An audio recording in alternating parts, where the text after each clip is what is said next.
Lonnie King, 719, take one.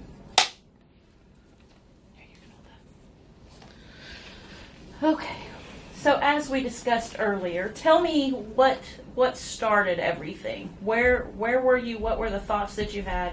Why did you start this whole movement?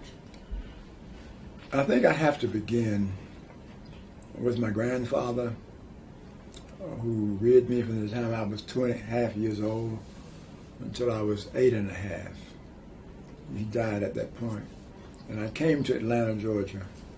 My grandfather was a Baptist preacher who was an evangelist. He went around to different churches preaching revivals.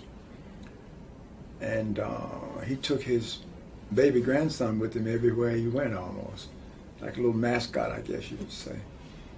And so I heard my grandfather preaching freedom, liberty, justice, equality within a segregated society. But I was young, but I heard it. I came to Atlanta, Georgia, and to be with my mother after he died. And my mother was a member of Ebenezer Baptist Church, pastored by Reverend King, M.L. King Sr. And when I came that February, the spring revival was the very next few days.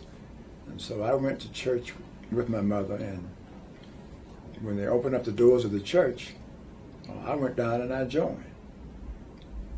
My mother was a little shocked because I didn't tell her I was going to do it. She was in the choir. So as we went our way home, she said, "You didn't tell me that you were going to join the church tonight." I said, "Well, I didn't know I had to, Mama." She said, "Well," she didn't say anything else. So that began, I guess you would say, a relationship between me and the Kings and the church and different activities at the church. I'd say between 1945 and 1954, every youth activity in that church, they put me in charge of it. Whether it was bringing in speakers, designing the program, or what have you. We formed a group called the Ebenezer Youth Organization, and I was the head of it. So I got a chance to practice leadership skills or develop leadership skills within the church. Concurrently, Dr. Martin Luther King Jr. Had gone off to Morehouse College and got his degree, and he went on to other places and what have you. But he would always come back to the church and preach a sermon. So if I had to sum it up, I'd have to say that I was kind of birthed into this idea of freedom, justice, and equality through my grandfather and what he used to preach.